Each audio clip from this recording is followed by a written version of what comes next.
Hi guys! Welcome na naman sa panibagong video na to. Sa video ito, uuwi tayo ng Pilipinas at sasakay tayo ng Scoot Airline. Bago tayo sumakay ng Scoot Airline, kailangan natin masubukan ang Plaza Premium Lounge. So, isa itong paid lounge. Susubukan natin kung sulit ba siya. Masarap ba yung pagkain? Worth it ba siya? Ayan. So, I'll see you later sa airport. Hi guys, so mag-book na ako ng Grab ngayon. Papunta sa Changi Airport Terminal 1. Ayan. So, pwede naman tayo mag-MRT. Pero malayo. 1 hour yung biyahe sa akin. So, yeah. So, baba muna tayo. Tsaka tayo mag. So, ito pala yung area ko.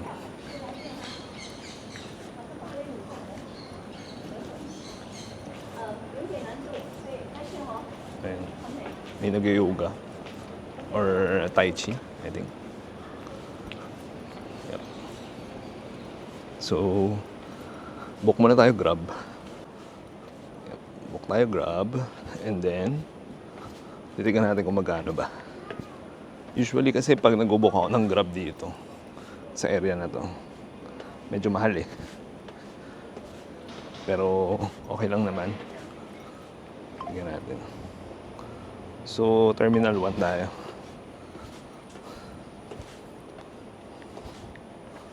So, bago pala tayo pumunta, no, dapat ready ka. So, download ka na ng mga movies mo. And then, don't forget your passport and your boarding. Mag-check-in kayo kung kaya nyo mag-check-in, no? So, ito. So, nasa $27.5. Alright, so, tama ba? Double check. Kita ba?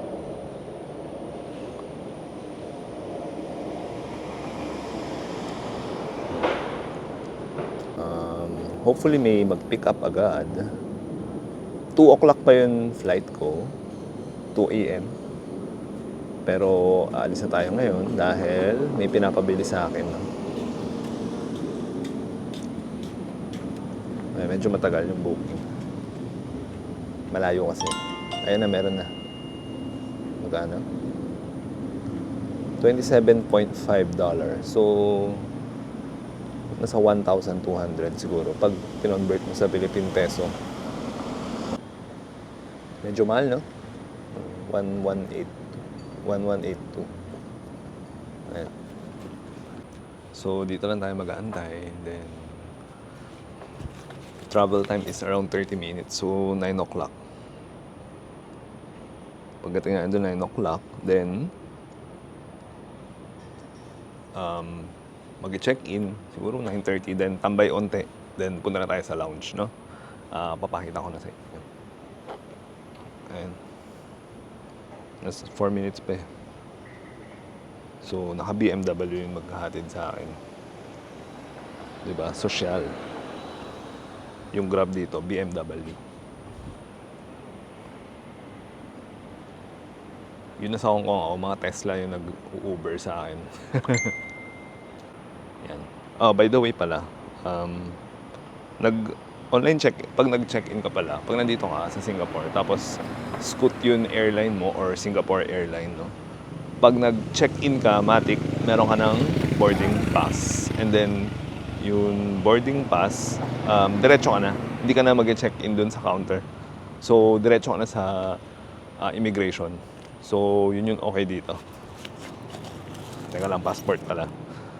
Okay. So, ayan. So, ulitin ko lang, yung requirements is passport and then yun, ticket mo, no? Flight ticket mo. Okay, nakarating na tayo dito. So, mag-check-in tayo.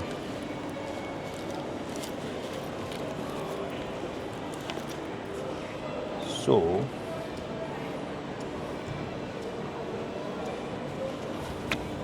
kailangan natin pindutin yun, get boarding pass. So, ipipaste Ilalagay mo raw yung passport. Lang ah. So, automated na kasi dito eh.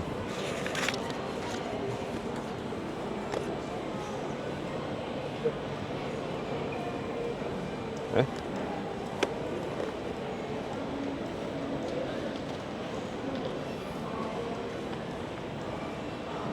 So, meron na ako. Kasi nag-ano na ako eh. So, mag-print lang tayo.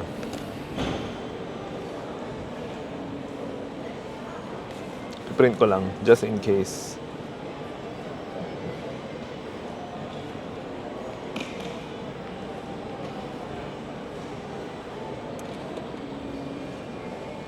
So, actually, pwede na tayo pumasok. Departure Terminal 1. Lalabas na tayo agad. So, wala pang gate. Maaga kasi tayo eh, actually. Parang 5 hours pa eh. Pero gusto ko na pumasok. So, papasok muna ako. Then, doon ako mag-video, guys. Sobrang aga ako. So, nakapasok na tayo sa immigration. And then, pupunta tayo sa Garrett.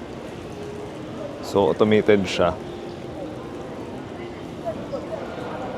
So, kailangan ko hanapin. 0232. Hanapin natin. Okay, lakad tayo, guys.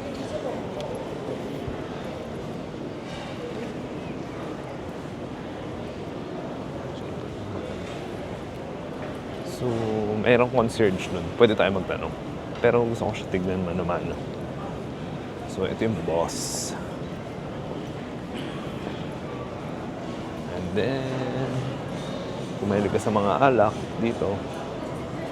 And then, watches. 0232. 53. So, pag nandito ka sa Singapore, makikita mo, meron mga tags dito. May mga number sa gilid. Maliit lang siya, pero yan o, nakita niyo yung number sa tags. Yan yung paraan para malaman niyo kung saan kayo pupunta. Kahit sa mga mall, meron ganun. O, di ba? Gucci.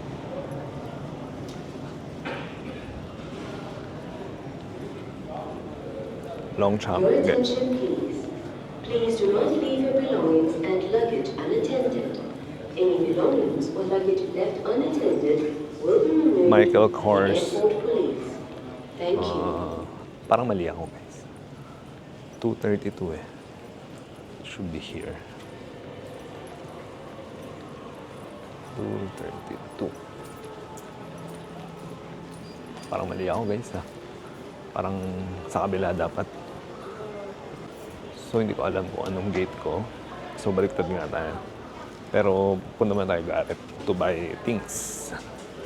Yep.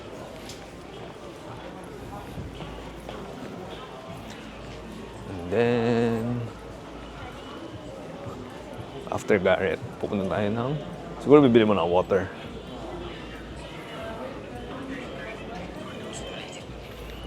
If ever pala na pupunta kayo dito, and then, pwede kayo magdala ng tumbler nyo, huwag nyo lalagyan ng tubig. Tapos meron naman refilling station sa mga loob ng gates. Ayun. Sa Terminal 1, pero ewan ko sa ibang terminal. Yun.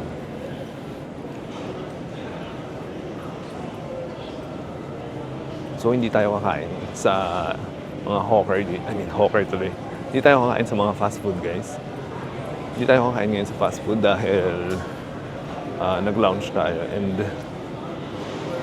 ayaw nating mabusog, di ba? Pero, ewan ko, tignan natin. Pag nagutom, bibili tayo ng food. So, balik natin.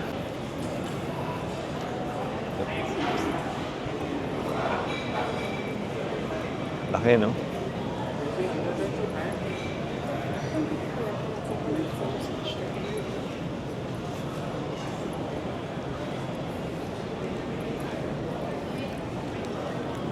Garrett 0230. So, ito yung automated immigration nila. So, di mo na kailangan ng sobrang automatic dyan kasi lalagay mo lang passport mo. Tapos, i-scan lang nila yung mukha mo. Ayun. Tapos, pwede ka na pumasok. Wala kang kakausaping tao. So, hindi ka kakabahan. 0232. Bulgari, guys. And Prada. Okay, malapit na tayo sa Garrett. Dahil nakita ko na yung number 37. Around here, maybe. Ay, nako.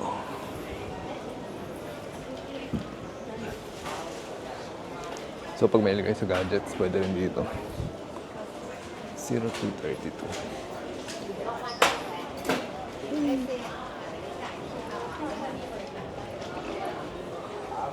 Hindi ko makita. Dito yan.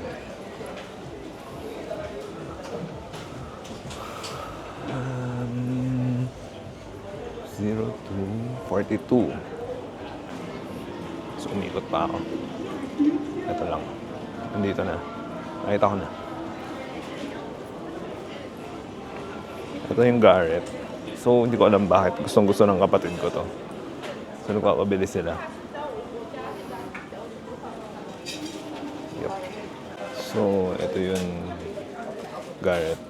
And then, Petite is 17.5. Then, Classic is 41.5. So, itong nasa taas, yan yung Petite. Ayun. So, later, bili muna tayo. So, meron siyang cheese corn, Chicago mix, caramel crisp, almond caramel mix, almond caramel crisp pala, sorry, chocolate peanut butter, and then macadamia caramel crisp. So, yung price niya.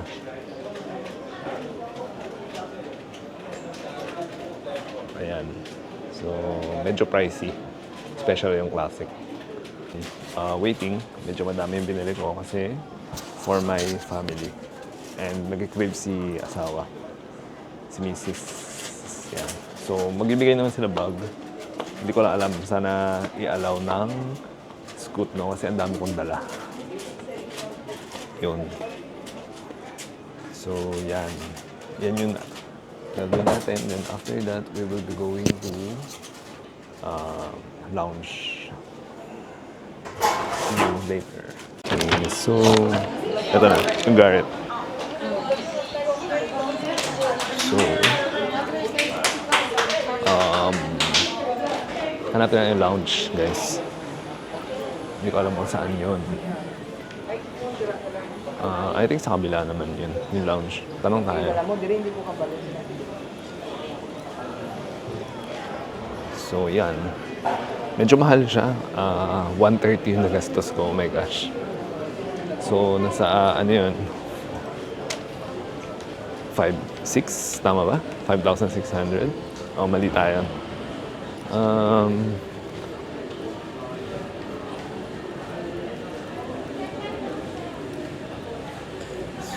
Ang laki nung pinabili nila, classic, tapos isang classic, tapos 4 na petite. Yeah. So, hindi pala tayo bibili ng tubig dahil meron sa lounge. Sure yun, meron tubig doon. Nakita ko na yung lounge, guys.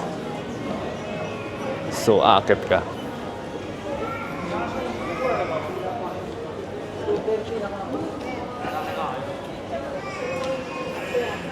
So, follow nyo lang yung signage and makikita nyo naman. Mali pala yung napuntahan natin. So, wala pa doon.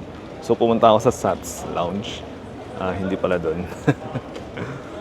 Iba pala siya. So, hanapin ko ulit. Pero hindi ko alam, parang bawal pa ata ako pumasok. Kasi 10 yung binook ko 9:30 pa lang. So, yung lounge pala na to, nasa dulong-dulo siya. Pagpasok mo, after mo ng immigration, di ba? Turn left ka lang. Ayun. Okay, so naka-check-in na tayo, guys. Dami tao. So, solo tayo. So, punta tayo sa mga solo chair. Ay, late lang pala niya.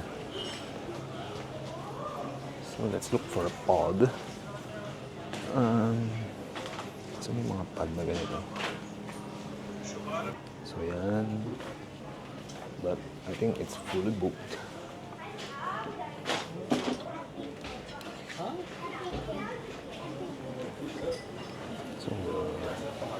So instead, ang gagawin natin, doon tayo sa mga sofa.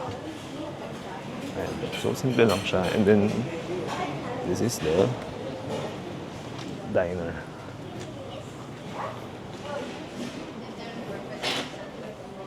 Okay.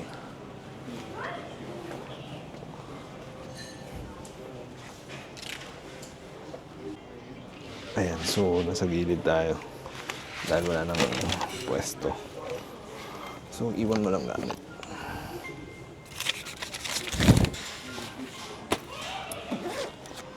Yeah. So, iwan lang yung gamit. Then, punta na tayo sa food. So, this is the food.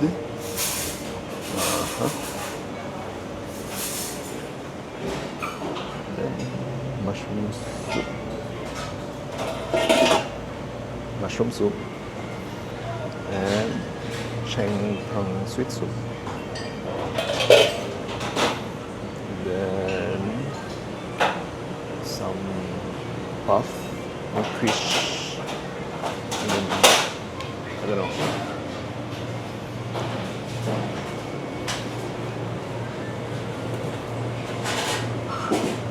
Oh, garlic rice. Then some chicken and fish. Okay. Apple. Then some drinks. And then bread. Then some drinks again. And then coffee. So, nagpalit sila ng menu, guys. This is a Portuguese chicken, and then tom yum fish, and then I took some mushroom quiche, and then I forgot the other one, and then this one I don't know. So yeah, let's try it out. Okay guys, so let's try. Then I also took some orange juice. So Filipino rice, by the way, garlic rice. Sarap.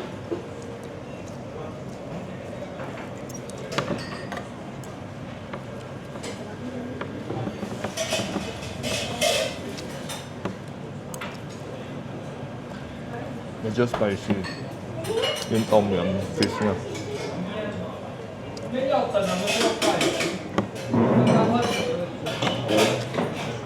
Mamangin yung fish niya. Hindi ko trip.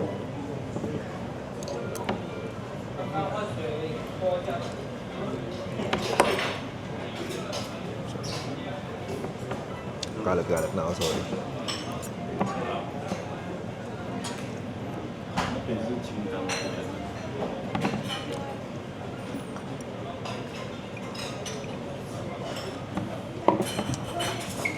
By the way, yung binayaran ko dito sa lounge is nasa $43. Pero nasa $54 siya dapat. Pero may discount pag nag-member ka. Pag nag-register ka, may discount siya. So, sulit siya, $40. Pero tignan natin. Kain na tayo. Tignan natin kung sulit talaga.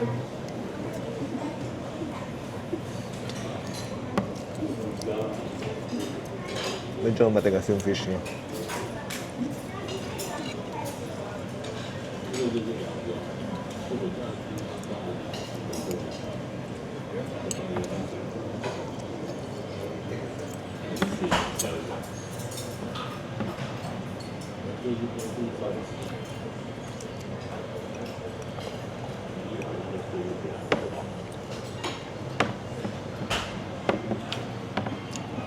Wala pala silang bottled water. So, mauuhaw tayo mamaya.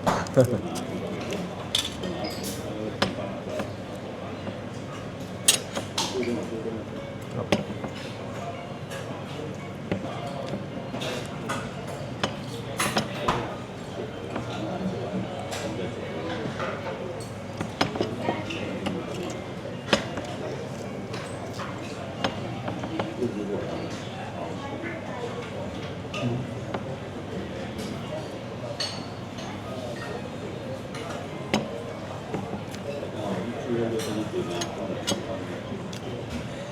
Masarap yung quiche. Lasang quiche. Kain.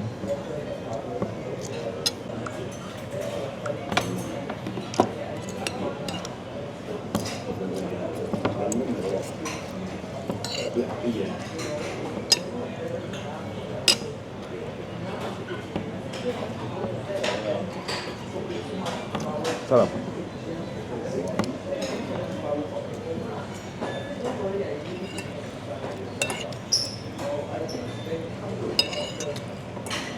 Hindi masyado matao yung lugar niya. Ewan ko. Siguro kasi 9 o'clock eh. Gabi kasi ako eh. I don't know, pag umaga, baka mas maraming tao. Sarap. Yung chicken niya gusto ko.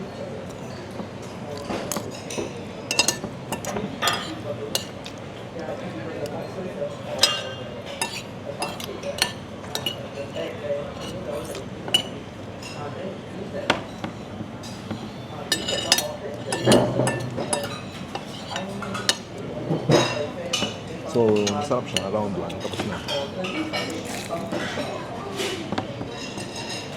Hindi ko alam. I don't know.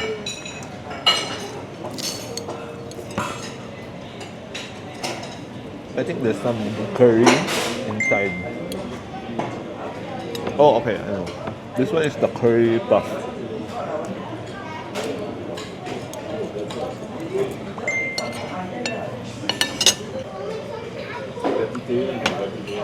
So, yan. Tapos na tayo. Round 2 tayo.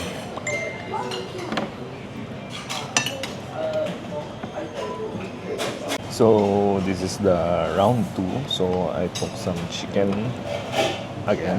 Chicken, Portuguese chicken. It's good. Sarap siya. And then penne, pasta. And then some chicken ham. And then, I don't know, the sauce. Then I also took a Coke Zero.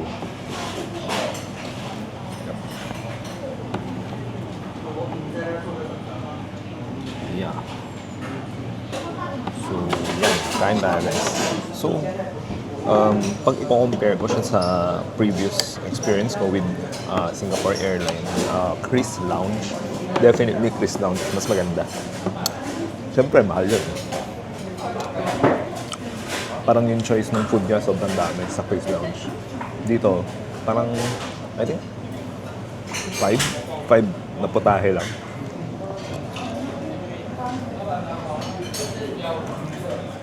Doon maliit lang yung lugar niya.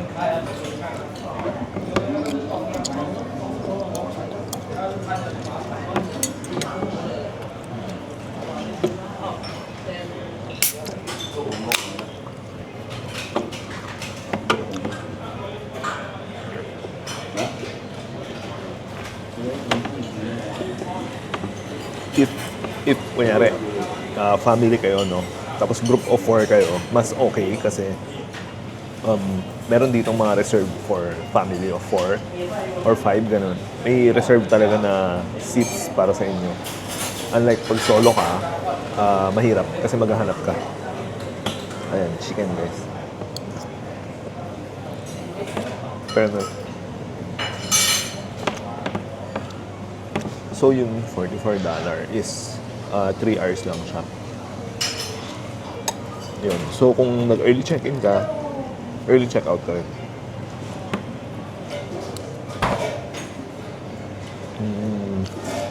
Okay lang yung penne niya, pero parang dry. It's dry. Yung pasta niya, medyo dry, no? Pero okay na.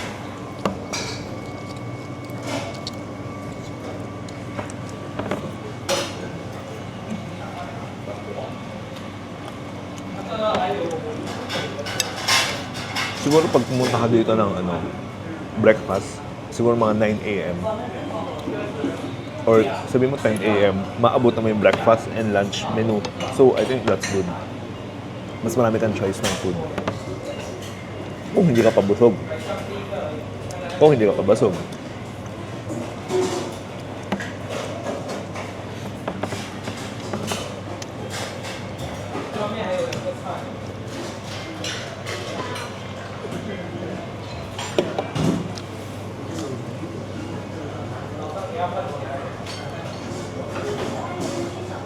So dapat pala hindi ako nag-coke guys kasi nakabusog ang coke.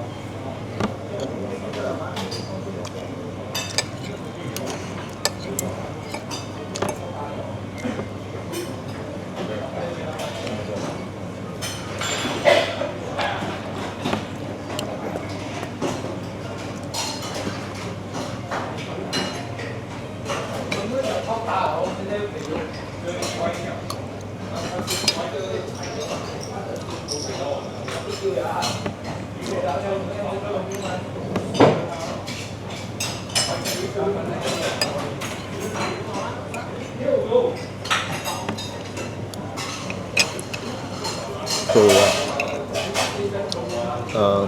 mag-stay muna ako dito for 3 hours. 3 oras. So, papahinga ako, then kakain, pahinga kain. Ganun siguro gagawin ko. Strategy natin, guys.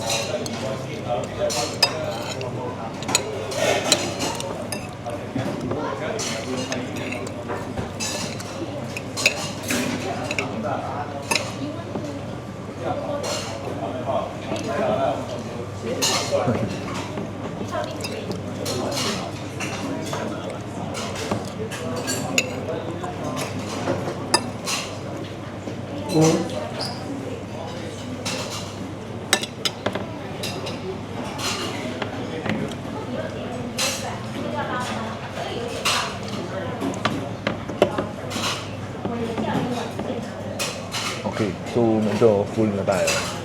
So babalik muna ako sa pwesto. Then magdadala ako ng snacks. Ayun. So, okay. Okay guys, so lipat na ako ng pwesto. Medyo hindi comfortable, pero pwede na. Yun.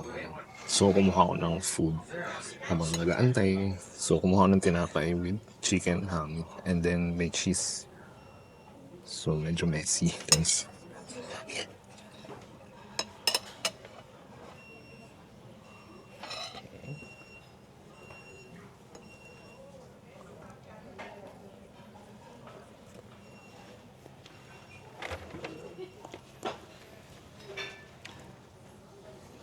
And so,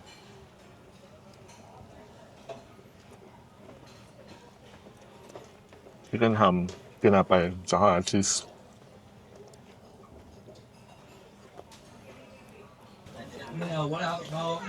So kahit late na, kahit ilang oras na, mga 10 na, kahit 10 o'clock na, marami pa rin tao.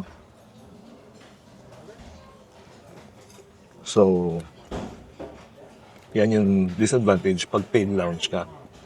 Marami talagang tao.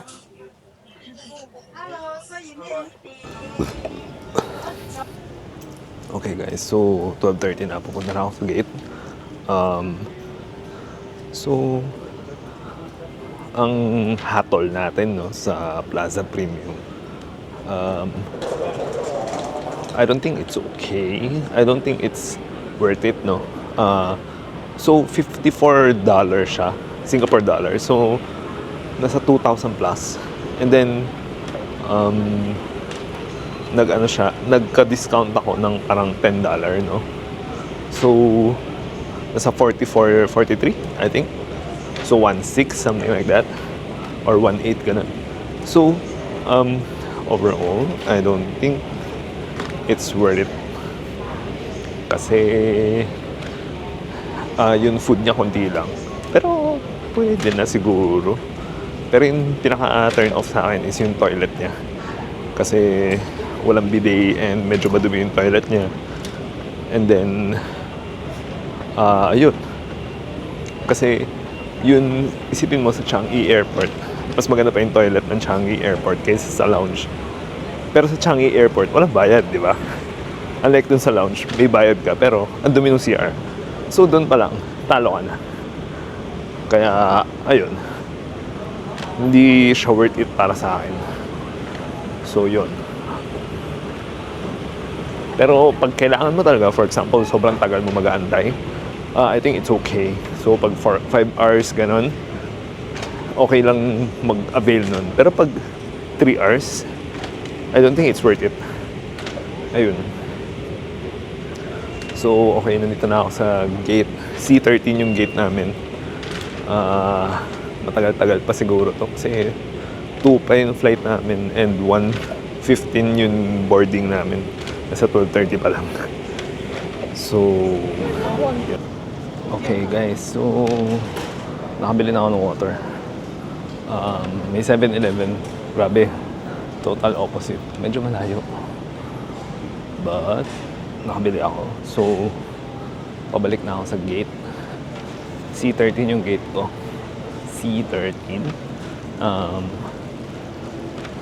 Tagal pa eh. So, mga 30 minutes pa bago mag-open yung gate. And then may 45 minutes pa to para yun yung mag-aantay. So, bago mag-fly.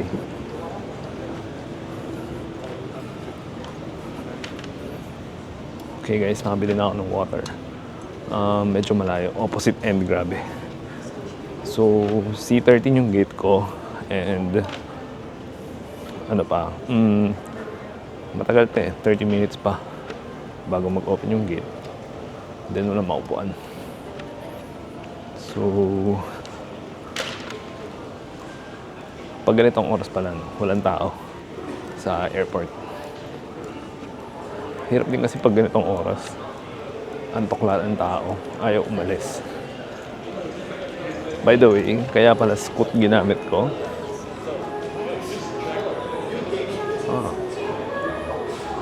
Open pa yung iStudio. Kaya pala Scoot ginamit ko dahil meron tayong tinatawag na miles. So, if nakaipon ko ng certain miles, pwede ka makalibre ng flight.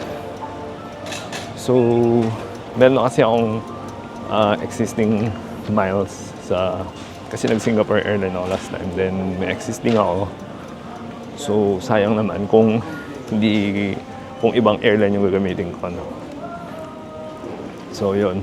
Kaya, Scoot lang or Singapore Airlines yung pinipili ko usually. Yun. Except pag siguro sobrang mahal, mag-ano ako, ibang airline ako. Ayun. Then, yun. Siguro next time, explain ko kung paano maka-avail ng miles, paano kayo mag-earn ng points. Ayun. So, yun lang. So, I'm going back to the gate and I'll see you there. Siguro sa airplane na. Ayun. So, bye. See you. This is the gate.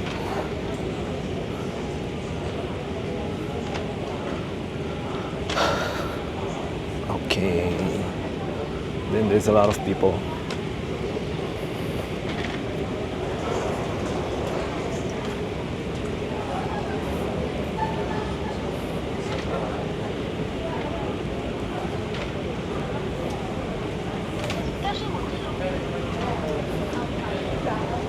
Ang daming tao nag-aantay.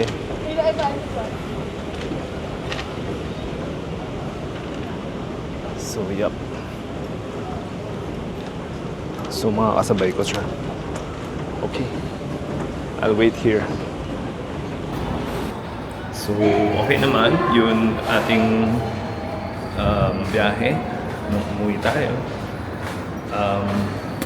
So, medyo, inumaga na ako. So, medyo good yun.